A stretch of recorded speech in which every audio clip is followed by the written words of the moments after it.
दोस्तों, आज हम एक ऐसी कहानी सुनेंगे जिसमें शायद जादू टोना का भाव हो या शायद शैतानी शक्तियों का भाव हो। लेकिन ये बस एक ऐसी सस्पेंस और मिस्ट्री कहानी है जिसे फादर ब्राउन सुलझाते हैं। ये कहानी है एक ऐसे नौकर की जिसका नाम है इज़राइल गो, जिसने अपने मालिक का शव दफनाया है। और उसने दफनाते हुए और वो बड़ी हवेली में उसके मालिक का शव दफनाता है। लेकिन इस बात की सच्ची जांच नहीं हो पाती, इसीलिए फ्लैम्बो, फादर ब्राउन और इंस्पेक्टर क्रेवन इस बात की जांच करने हवेली तक पहुंच जाते हैं, जो बड़े देवदार के जंगलों के बीच खड़ी है। इस हवेली में रहते हैं बस नौकर और उसका मालिक, और मालिक जिसकी मौत हो जाती है। चलिए इस कहानी को सुलझाने का प्रयास करते हैं। एक तूफानी शाम थी। आसमान का रंग जैतून, हरा सा और चांदी जैसा लग रहा था। फादर ब्राउन एक दूसर स्कॉटिश शॉल में लिपटे हुए एक स्कॉटिश घाटी के अंत तक पहुंचे। वहां उन्होंने ग्लेनगाइल का अजीब किला देखा। वो किला घाटी के अंत में ऐसा खड़ा था जैसे कोई बंद गली हो, और उसे देखकर लगता था मानो दुनिया यही खत्म हो जाती है। किले की छतें बहुत ऊंची और नुकीली थी। उन पर हरे रंग की स्लेट की छतें थीं, जैसा कि पुराने स्कॉटिश किलों में होता था। किसी अंग्रेज आदमी को वो किला परियों की कहानियों की चुड़ैलों की नुकीली टोपियों जैसा डरावना लगता। किले के चारों ओर जो देवदार के जंगल थे वे इतने काले दिखते थे जैसे कौओं के झुंड हो। ये डरावना और अजीब माहौल केवल कल्पना नहीं था, जगह पर सचमुच घमंड, पागलपन और रहस्यमय दुख का एक भारी साया था। स्कॉटलैंड के पुराने अमीर परिवारों पर ऐसी कहानियां अक्सर मिलती थी, क्योंकि वहां लोगों में खून के गर्व, वंश का घमंड और धार्मिक भाग्य भय दोनों की भावना बहुत मजबूत होती है। फादर ब्राउन ने ग्लासगो में अपने काम से एक दिन की छुट्टी ली थी ताकि वे अपने दोस्त फ्लैम्बो से मिल सके। फ्लैम्बो एक शौकिया जासूस था और वो इस समय ग्लेनगाइल किले में एक पुलिस अधिकारी के साथ ग्लेनगाइल के स्वर्गीय अर्ल की जिंदगी और मौत की जांच कर रहा था। ये अर्ल एक ऐसे पुराने परिवार का आखिरी सदस्य था जिसका इतिहास बहादुरी, पागलपन और चालाक हिंसा से भरा हुआ था। 16वीं सदी में ये परिवार स्कॉटलैंड के सबसे डरावने कुलीन परिवारों में गिना जाता था। वे उस समय की राजनीतिक चालों और षड्यंत्रों में गहराई से शामिल थे, खासकर मेरी क्वीन ऑफ स्कॉट्स के समय। गांव में एक पुरानी कविता भी उनके बारे में कही जाती थी। जैसे पेड़ों के लिए हरा रस जरूरी है, वैसे ही ओगिलवी परिवार के लिए लाल सोना जरूरी है। इसका मतलब था कि ये परिवार सोने और लालच के लिए मशहूर था। सदियों तक ग्लेनगाइल किले में कोई अच्छा मालिक नहीं रहा। फिर विक्टोरियन युग आया, जब लोगों को लगा कि अब अजीब हरकतें खत्म हो जाएंगी। लेकिन आखिरी अर्ल ने अपने परिवार की परंपरा निभाई। वो अचानक गायब हो गया। इसका मतलब ये नहीं कि वो विदेश चला गया था। लोग कहते थे कि वो शायद अभी भी किले में ही रहता था, लेकिन किसी ने उसे कभी खुले दिन में नहीं देखा। अगर किसी ने उसे देखा भी होगा तो वो एक अकेला नौकर था जो आधा घुड़साल का काम करता था और आधा माली था। वो इतना बहरा था कि लोग कुछ उसे गूंगा समझते थे और कुछ लोग उसे आधा पागल कहते थे। उसका नाम इज़राइल गो था। वो लाल बालों वाला दुबला पतला आदमी था। उसकी ठोड़ी मजबूत थी, लेकिन उसकी नीली आंखें बिल्कुल खाली सी लगती थी। वो पूरे सुनसान किले में एकमात्र नौकर था। वो आलू खोदने में बहुत मेहनत करता था और नियमित रूप से रसोई में जाता था। इससे लोगों को लगता था कि वो किसी माली के लिए खाना बना रहा है और शायद अजीब अर्ल अभी भी किले में छिपा हुआ है। अगर किसी और को सबूत चाहिए होता तो नौकर हमेशा कहता था कि मालिक घर पर नहीं है। एक सुबह शहर के मेयर और चर्च के पादरी को किले में बुलाया गया। वहां उन्होंने देखा कि वही माली, गुड़साल वाला नौकर, अब कफन बनाने वाला भी बन गया है। उसने अपने मालिक को एक ताबूत में बंद कर दिया था। इसके बाद इस अजीब घटना की सही जांच नहीं हुई, लेकिन कुछ दिनों पहले फ्लैम्बो उत्तर में आया और उसने इस मामले की जांच शुरू की। तब तक लॉर्ड ग्लेनगाइल का शव, अगर वो सचमुच वही था, पहाड़ी के छोटे चर्च के कब्रिस्तान में कुछ समय से दफन था। जब फादर ब्राउन बगीचे से गुजरकर किले के पास पहुंचे, तब आसमान में बादल घने थे और हवा नम और गरजने वाली लग रही थी। डूबते सूरज की आखिरी सुनहरी रोशनी के सामने उन्होंने एक काले साई जैसा आदमी देखा। उसके सिर पर ऊंची टोपी थी और कंधे पर बड़ा फावड़ा था। पहली नजर में वो किसी कब्र खोदने वाले जैसा लगा, लेकिन जब ब्राउन को उस बहरे नौकर की याद आई जो आलू खोदता था, तो उन्हें ये स्वाभाविक लगा। किले का बड़ा दरवाजा फ्लैम्बो ने खुद खोला। उसके साथ एक दुबला आदमी था, जिसके बाल लोहे जैसे धूसर थे। उसके हाथ में कागज थे। वो था इंस्पेक्टर क्रेवन, जो स्कॉटलैंड यार्ड में आया था। अंदर का हॉल लगभग खाली था। दीवारों पर पुराने ऑग्लेवी परिवार के कुछ लोगों के घमंडी चेहरे वाले चित्र टंगे थे। वे लोग एक कमरे में गए, जहां एक लंबी ओक की मेज थी। मेज के सिरे पर कागज, विस्की और सिगार रखे थे, लेकिन मेज के दूसरे हिस्से पर कुछ अजीब-अजीब चीजें अलग-अलग रखी थी। एक जगह चमकते हुए टूटे कांच का ढेर था, दूसरी जगह भूरे रंग की धूल का बड़ा ढेर था, तीसरी जगह लकड़ी की एक साधारण छड़ी थी। फादर ब्राउन ने मजाक में कहा, लगता है आपने यहाँ कोई भूगोल का संग्रहालय बना रखा है। फ्लैम्बो ने जवाब दिया, भूगोल का नहीं, मनोविज्ञान का संग्रहालय। पुलिस वाले ने हंसते हुए कहा, ये इतनी मुश्किल बातें मत करो। फ्लैम्बो ने कहा, मेरा मतलब है कि हमें लॉर्ड ग्लेनगाइल के बारे में बस एक ही बात पता चली है, वो पागल था। उस समय खिड़की के बाहर इज़राइल गो का काला साया दिखाई दिया। उसके सिर पर टोपी थी और कंधे पर फावड़ा। इंस्पेक्टर क्रेवन बोला, हमें एक मोमबत्ती लानी होगी। बाहर तूफान आ रहा है और अंधेरा हो रहा है। फादर ब्राउन मुस्कुराए और बोले, क्या आपको अपनी इन अजीब चीजों में कोई मोमबत्ती मिली? फ्लैम्बो ने गंभीर होकर कहा, हाँ, ये भी अजीब है।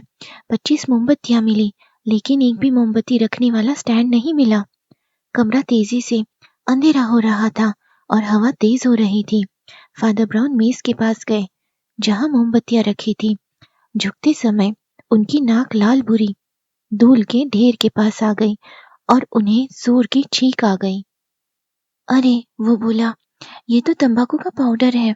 उसने एक मोमबत्ती उठाई, सावधानी से उसे जलाया, फिर वापस आकर उसे विस्की की बोतल में मुंह में लगाया।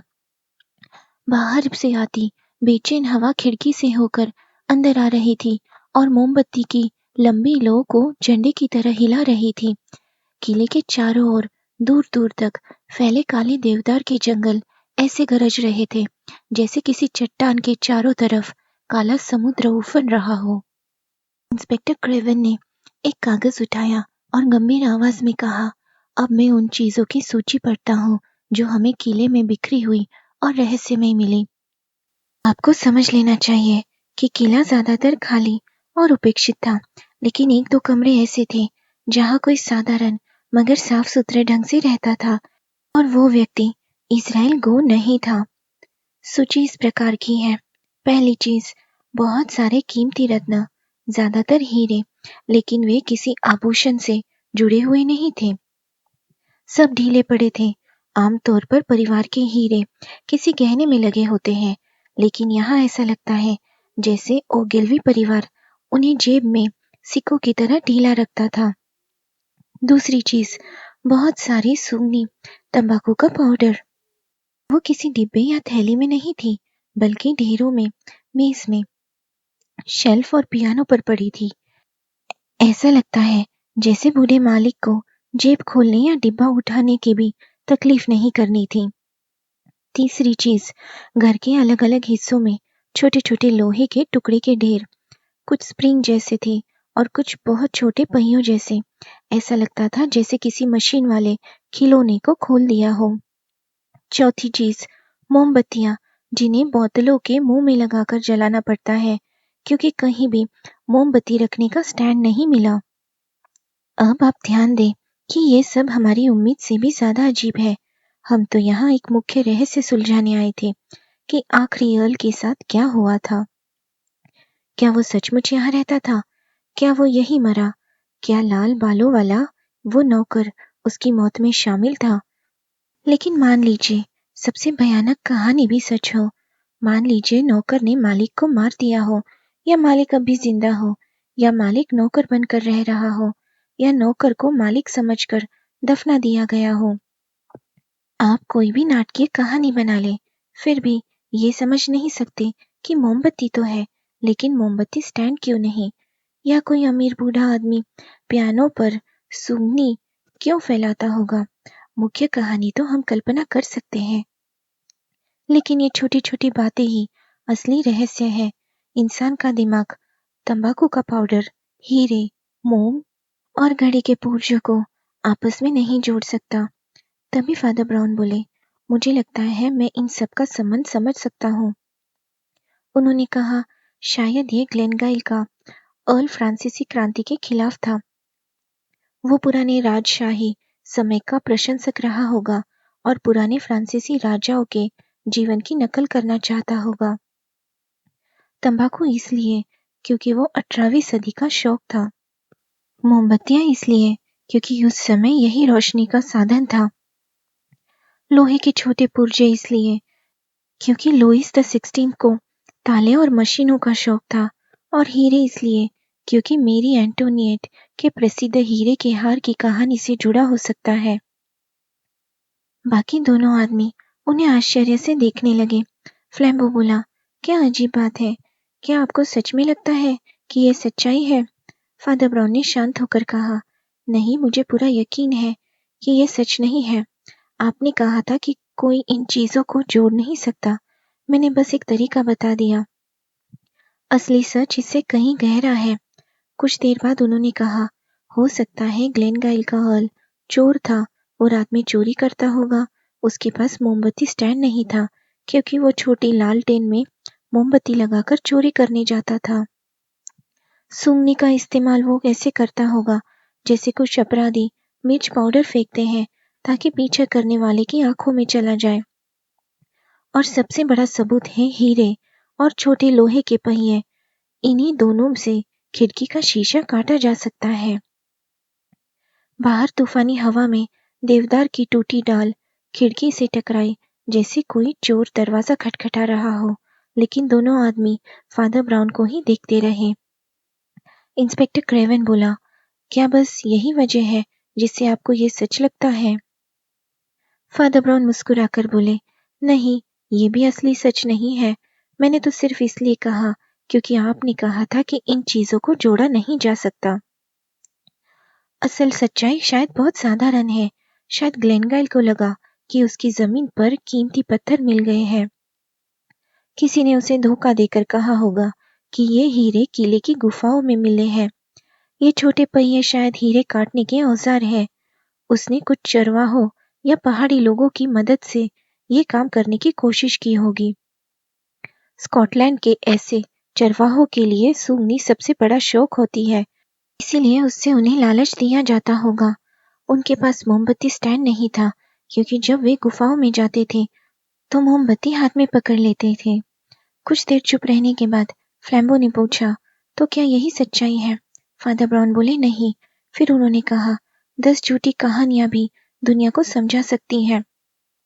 10 झूठे सिद्धांत ग्लेनगाइल किले को भी समझा सकते हैं, लेकिन हमें असल सच चाहिए। क्या और चीजें भी मिली हैं? फ्लैम्बो मुस्कुराया और मेज की दूसरी तरफ गया। 5वीं, 6ठी, 7वीं चीजें। वो बोला, और भी अजीब। यही पेंसिल नहीं, बल्कि पेंसिल के अंदर का सीसा इकट्ठा किया गया है।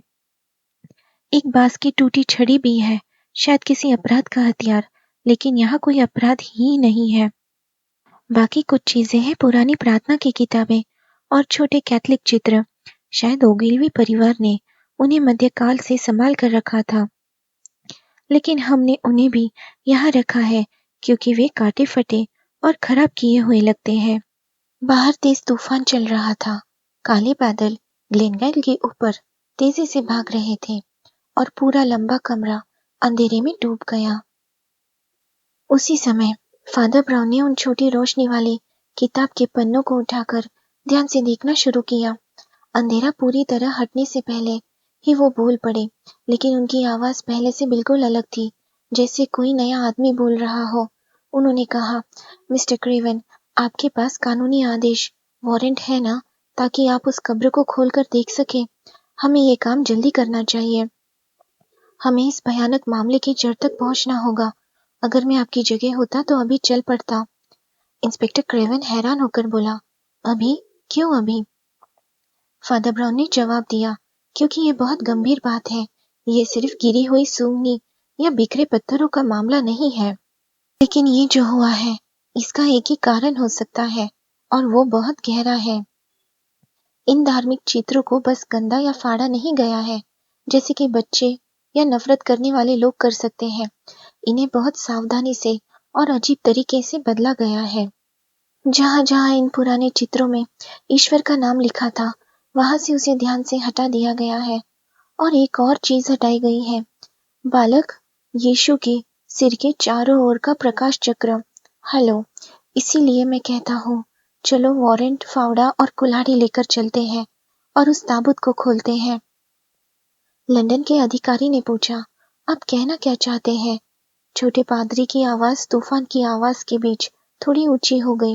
उन्होंने कहा, मेरा मतलब है कि इस समय इस किले के सबसे ऊंचे टावर पर ब्रह्मांड का कोई भयानक शैतान बैठा हो सकता है, जो 100 हाथियों जितना बड़ा हो और प्रलय की तरह गरज रहा हो। मुझे लगता है यहाँ भी काला जादू हुआ है। फ्लैम्बो ने धीरे से कहा, काला जादू? लेकिन फिर ये बाकी अजीब चीजों का क्या मतलब है? फादर ब्राउन ने थोड़ा झुंझला कर कहा, शायद कोई भयानक काम, मैं कैसे जानूं? शायद लोग तंबाकू का पाउडर और बांस से भी यातना देने के तरीके बना लेते हो। शायद पागल लोग मोम और लोहे के बुरादे से कुछ अजीब करते हो। शायद पेंसिल के शीशे से कोई नशा बनाते हो। लेकिन सबसे जल्दी सच जानने का रास्ता है पहाड़ी पर जाकर कब्र खोदना। उनके साथियों को खुद भी नहीं पता चला कि वे कब उनके पीछे चल पड़े। अचानक रात की तेज हवा ने उन्हें बगीचे में लगभग गिरा ही दिया। फिर भी वे जैसे मशीन की तरह उनका कहना मानते रहे। इंस्पेक्टर क्रेवन के हाथ में कुल्हाड़ी थी, जेब में वारंट। फ्लैम्बो उस अजीब माली का भारी फावड़ा उठा रहा था और फादर ब्राउन के हाथ में वो छोटी सुनहरी किताब थी, जिसमें ईश्वर का नाम काट दिया गया था। कब्रिस्तान तक जाने वाला रास्ता टेढ़ा था, लेकिन छोटा था, मगर तेज हवा में वो रास्ता बहुत लंबा और कठिन लग रहा था। चारों ओर जहां तक नजर आती, देवदार की जंगल हवा के साथ एक ही दिशा में झुकते दिखाई दे रहे थे। ऐसा लगता था जैसे कोई खाली और वीरान ग्रह हो, जहां हवा बेकार सीटी बजा रही हो। जंगलों के बीच से एक अजीब सी हवा आती थी, जैसे बहुत पुराना दुख हवा में गूंज रहा हो। ऐसा लगता था जैसे पुराने भटके हुए देवता इन जंगलों में खो गए हो और कभी वापस स्वर्ग का रास्ता न पा सके। चलते हुए फादर ब्राउन ने शांत स्वर में कहा, स्कॉटलैंड बनने से पहले यहाँ के लोग बहुत अजीब थे। शायद प्राचीन समय में वे राक्षसों की पूजा करते थे, इसलिए बाद में उन्होंने कठोर धार्मिक विचारों को जल्दी अपना लिया। फ्लैम्बो गुस्से में बोला, लेकिन ये तंबाकू के पाउडर का क्या मतलब है? फादर ब्राउन ने गंभीरता से कहा, हर सच्चे धर्म की एक पहचान होती है। भौतिक चीजों का उपयोग और शैतान की पूजा भी एक तरह का सच्चा धर्म है। वे पहाड़ी के ऊपर पहुंच गए। वहां एक छोटा सा कब्रिस्तान था, जिसके चारों ओर लकड़ी और तार की बाड़ थी, जो तूफान में हिल रही थी। इंस्पेक्टर क्रेवन कब्र के पास पहुंचा। फ्लैम्बो ने फावड़ा जमीन में गाड़ दिया। दोनों बहुत घबराए हुए लग रहे थे। कब्र के पास सूखी बाड़ी, कांटेदार झाड़ियां उग रही थी। हवा में उनके बीज उड़ते थे और जब भी कोई बीज क्रेवन के पास से उड़कर गुजरता, वो चौंक जाता। फ्लैम्बो ने फावड़ा मिट्टी में घुसाया और खुदाई शुरू की।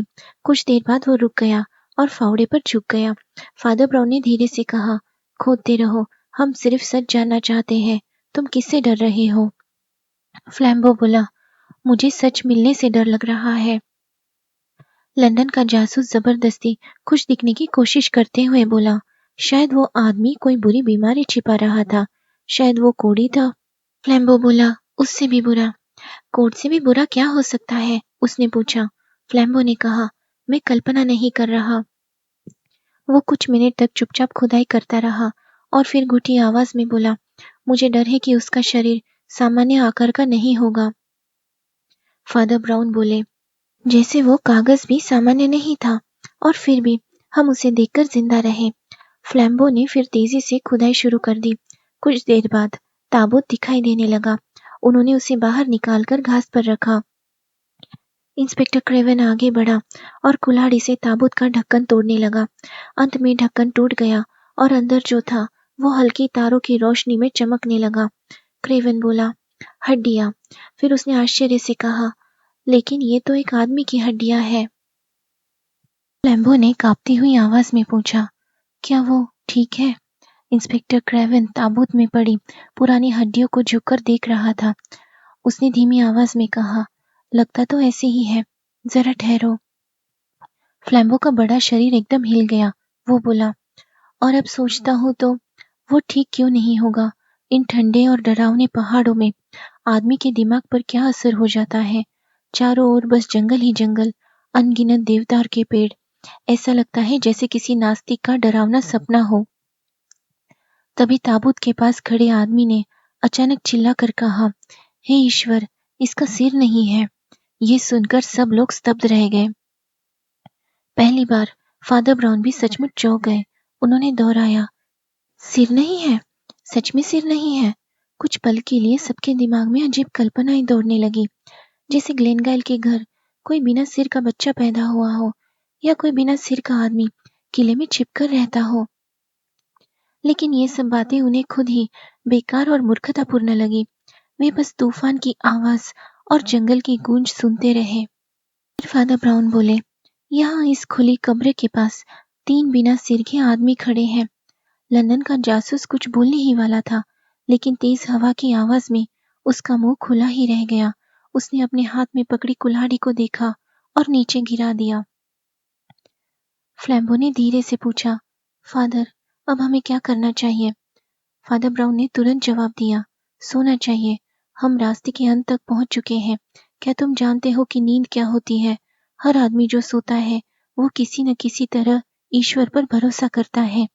नींद एक तरह का पवित्र काम है और अभी हमें उसी की जरूरत है। इंस्पेक्टर क्रेवन ने पूछा, आपका क्या मतलब है? फादर ब्राउन किले की तरफ देखते हुए बोले, हमने सच तो ढूंढ लिया है, लेकिन ये सच समझ में नहीं आता। फिर वे सब वापस किले में लौट गए। फादर ब्राउन तो पहुंचते ही एक कुत्ते की तरह सीधे सो गए। अगली सुबह सबसे पहले फादर ब्राउन ही उठे। केवल माली ही उनसे पहले जागा था। ब्राउन पाइप पीते हुए उसे रसोई के बगीचे में काम करते हुए देख रहे थे। रात का तूफान खत्म हो चुका था और सुबह बहुत ताजा लग रही थी। माली इज़राइल गो उन्हें देखकर चुपचाप रसोई में चला गया। फादर ब्राउन बोले, ये आदमी का काम है। आलू बहुत अच्छे उगाता है, लेकिन इसमें भी कुछ कमियां हैं, जैसी हम सब में होती हैं। फिर उन्होंने जमीन के एक हिस्से की तरफ इशारा किया और बोले, देखो ये जगह ठीक से नहीं खोदी गई है। यहाँ का आलू मुझे थोड़ा संदेहास्पद लग रहा है। क्रेवन ने हंसकर पूछा, क्यों? फादर ब्राउन बोले, क्योंकि गौ खुद इस जगह को खोदने से बच रहा था। यहाँ जरूर कोई खास आलू है। फ्लैम्बो ने तुरंत फावड़ा उठाया और उस जगह खोदना शुरू किया। कुछ मिट्टी हटाने के बाद उन्हें कुछ गोल सा दिखाई दिया। पहले लगा कि कोई बड़ा मशरूम है, लेकिन जब फावड़ा उससे टकराया तो धातु जैसी आवाज आई। वो चीज लुढ़क कर बाहर आई और उन्हें देखकर हंसती हुई सी लगी। वो थी इंसानी खोपड़ी।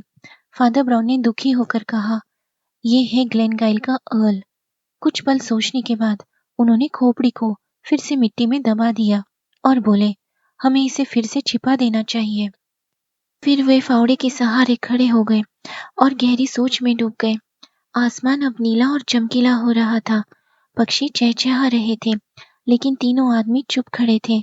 आखिर फ्लैम्बो बोला, मैं हार मानता हूँ। मेरी समझ और ये दुनिया एक दूसरे से मेल नहीं खाते। तंबाकू का पाउडर, फटी प्रार्थना की किताबें और म्यूजिक बॉक्स के पुर्जे, ये सब क्या है? फादर ब्राउन ने थोड़ी झुंझलाहट से कहा, अरे ये सब तो बहुत आसान है। तंबाकू का पाउडर और मशीन के पुर्जों का मतलब मुझे सुबह ही समझ आ गया था। मैंने मालेगांव से भी बात की है। वो अब उतना बहरा या मूर्खतापूर्ण नहीं है जितना दिखता है।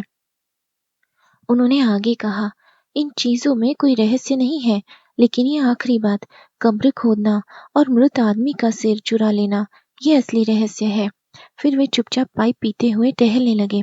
फ्लैम्बो हंसते हुए बोला, दोस्त, तुम्हें याद रखना चाहिए कि मैं कभी अपराधी था। तब मैं खुद ही कहानी बनाता था और तुरंत काम कर देता था। लेकिन ये जासूसी का काम, इसमें इंतजार करना पड़ता है, और ये मेरे फ्रांसीसी अधीरता के लिए बहुत कठिन है। फादर ब्राउन के मुंह से पाइप गिरकर कंकरीली राह पर टूटकर 3 टुकड़ों में बिखर गया। वो आंखें घुमाते हुए खड़े थे, बिल्कुल किसी मूर्ख आदमी जैसे। वो बार-बार कह रहे थे, हे ईश्वर, मैं कितना बड़ा मूर्ख हूँ, सच में कितना बड़ा मूर्ख। फिर थोड़ा संभल कर वो हंसने लगे। उन्होंने कहा, दांत का डॉक्टर, हमने 6 घंटे जैसे किसी डरावनी खाई में बिताए, और ये सब इसलिए क्योंकि मैंने दांत के डॉक्टर के बारे में सोचा ही नहीं। कितना आसान और सुंदर विचार था। दोस्तों, हमने जैसे एक रात नरक में बिताई, लेकिन अब सूरज निकल आया है, पक्षी गा रहे हैं, और दांत का डॉक्टर दुनिया को राहत देता है। ये सुनकर फ्लैम्बो आगे बढ़ा और बोला, अब मैं इसका मतलब जरूर समझूंगा, चाहे मुझे इंक्विजिशन की यातना क्यों न इस्तेमाल करनी पड़े। फादर ब्राउन थोड़ी देर के लिए ऐसे लग रहे थे जैसे खुशी में नाचने लगेंगे। फिर उन्होंने बच्चे की तरह विनती करते हुए कहा, ओह, मुझे थोड़ी देर मूर्ख बनने दो। तुम्हें पता नहीं कि मैं कितनी चिंता में था, लेकिन अब मुझे पता चल गया है कि इस पूरे मामले में कोई बड़ा पाप या अपराध नहीं हुआ। शायद थोड़ा पागलपन है, और उससे क्या फर्क पड़ता है। फिर वो गंभीर होकर बोले, ये अपराध की कहानी नहीं है, ये एक अजीब लेकिन सच्ची ईमानदारी की कहानी है। शायद हम ऐसे आदमी से मिल रहे हैं जिसने अपनी जिंदगी में सिर्फ उतना ही लिया जितना उसका हक था। ग्लेनगाइल परिवार के बारे में एक पुरानी कविता है, जैसे पेड़ों के लिए हरा रस जरूरी है, वैसे ही ओगिलवी परिवार के लिए लाल सोना जरूरी है। इसका मतलब सिर्फ ये नहीं था कि ये परिवार धन चाहता था। असल में वे सचमुच सोना इकट्ठा करते थे। उनके पास सोने के बहुत सारे बर्तन और गहने थे। वे इतने लालची थे कि सोना जमा करना ही उनका जुनून बन गया था। अब किले में मिली चीजों को उसी नजर से देखो। हीरे थे, लेकिन सोने की अंगूठियां नहीं। मोमबत्तियां थी, लेकिन सोने के कैंडल स्टैंड नहीं। तंबाकू का पाउडर था, लेकिन सोने की डिब्बी नहीं। पेंसिल का शीशा था, लेकिन सोने का कवर नहीं। छड़ी थी, लेकिन सोने का सिरा नहीं। घड़ी के पुर्जे थे, लेकिन सोने की घड़ी नहीं। और ये भी कि पुराने धार्मिक चित्रों में जहाँ सोने से ईश्वर का नाम और प्रभा मंडल बना था, वहां से सोना निकाल दिया गया था। जैसे जैसे वो सच्चाई बता रहे थे, सूरज और चमकने लगा और बगीचा उजाला करने लगा। फादर ब्राउन ने आगे कहा, लेकिन ये सब चोरी नहीं थी। अगर कोई चोर होता तो वो पूरी सोने की डिब्बी ही ले जाता, तंबाकू के पाउडर समेत, या पूरे सोने की पेंसिल ही ले जाता। लेकिन यहाँ हम एक ऐसे आदमी से जुड़े हैं जिसकी अजीब मगर सच्ची अंतरात्मा थी। आज सुबह मैंने उस आदमी से बगीचे में बात की और पूरी कहानी सुनी। ग्लेनगाइल का आखिरी मालिक आर्चबाल्ड ओगेलवी शायद अपने परिवार में सबसे अच्छा आदमी था, लेकिन वो बहुत कड़वा और लोगों से नफरत करने वाला बन गया था। उसे लगता था कि उसके पूर्वज बेईमान थे, इसीलिए सभी इंसान बेईमान होते हैं। उसे खासकर उन लोगों पर भरोसा नहीं था जो दान या भलाई की बातें करते थे। उसने कहा कि अगर उसे एक भी पूरी तरह ईश्वर आदमी मिल जाए तो वो उसे ग्लेनगाइल का सारा सोना दे देगा। एक दिन एक बहरा और थोड़ा मूर्ख लड़का उसके पास एक टेलीग्राम लेकर आया। ग्लेनगाइल ने मजाक में उसे एक छोटा सिक्का देना चाहा, लेकिन गलती से उसने एक सोने का सिक्का सॉवरेन दे दिया। जब उसने बाद में अपनी जेब देखी तो उसे पता चला कि छोटा सिक्का तो अभी भी जेब में है और सोने का सिक्का गायब है। उसने सोचा कि लड़का दो में से एक काम करेगा, या तो चोर बनकर भाग जाएगा या फिर इनाम पाने के लालच में वापस आएगा। लेकिन उसी रात वो लड़का वापस आया। उसने सोने का सिक्का नहीं दिया, बल्कि उसका पूरा सही बचा हुआ पैसा लौटाया, 19 शिलिंग और 11 पेंस 3 फार्टिंग। इस अजीब ईमानदारी से उस बूढ़े आदमी के दिमाग पर गहरा असर किया। उसने कहा कि वो उस दार्शनिक की तरह है जो ईमानदार आदमी ढूंढ रहा था और आखिर उसे मिल गया। उसने अपनी वसीयत बदल दी, उस लड़के को अपने किले में रख लिया और उसे अपना नौकर और बाद में वारिस बना दिया। उस लड़के ने अपने मालिक की 2 बातें पूरी तरह समझ ली। इंसान को सिर्फ अपना हक लेना चाहिए, उसे ग्लेनगाइल का सारा सोना मिलेगा। इसीलिए उसने किले से सिर्फ सोना अलग-अलग निकाल लिया। उसने सोने के अलावा कुछ भी नहीं लिया, यहाँ तक कि तंबाकू का पाउडर का एक भी कण नहीं। पुरानी किताबों से उसने सोने की परत निकाल ली, लेकिन बाकी चीजें छोड़ दी। ये सब तो मुझे समझ में आ गया था, लेकिन एक बात मुझे समझ में नहीं आ रही थी, खोपड़ी वाली बात। मुझे चिंता थी कि आलूओं के बीच वो इंसानी खोपड़ी क्यों दबी हुई थी। लेकिन जब फ्लैम्बो ने एक शब्द कहा, तब मुझे समझ आया। वो शब्द था दांत का डॉक्टर। क्योंकि वो आदमी खोपड़ी को वापस कब्र में रख देगा जब वो दांत से सोना निकाल लेगा। और सच में उस सुबह जब फ्लैम्बो पहाड़ी पर गया, उसने एक अजीब आदमी को देखा। वो कब्र के पास खुदाई कर रहा था। उसके गले में स्कॉटिश शॉल लहरा रही थी और सिर पर उसकी पुरानी टोपी थी। दोस्तों, हमने एक ईमानदार और अच्छे नौकर की कहानी आज सुनी है। उस नौकर ने बस उतना ही लेना चाहा जो उसके हिस्से में था, और वो था इस परिवार का सोना जो उसके नाम कर दिया गया था। बाकी चीजें उसे नहीं चाहिए थी, इसीलिए उसने हर चीज से सोना अलग कर दिया, जैसे कैंडल स्टैंड अलग कर दिए, तंबाकू के पाउडर की डिब्बी अलग कर दी, घड़ियां अलग कर दी जो कि सोने की बनी हुई थी, और उसके मालिक की खोपड़ी भी अलग कर दी जिसके दांत में सोना लगा हुआ था। वो चाहे तो वो हवेली पूरी तरह उसकी हो जाती थी, यह हर चीज हवेली के उसके नाम हो जाती थी, लेकिन उसने बस अपने लिए सोना अलग कर दिया। दोस्तों, दुनिया में ईमानदारी मिलना बहुत मुश्किल होती है, और ये ईमानदार नौकर इज़राइल गो उसके मालिक के लिए एक फरिश्ता जैसा बनकर आया था।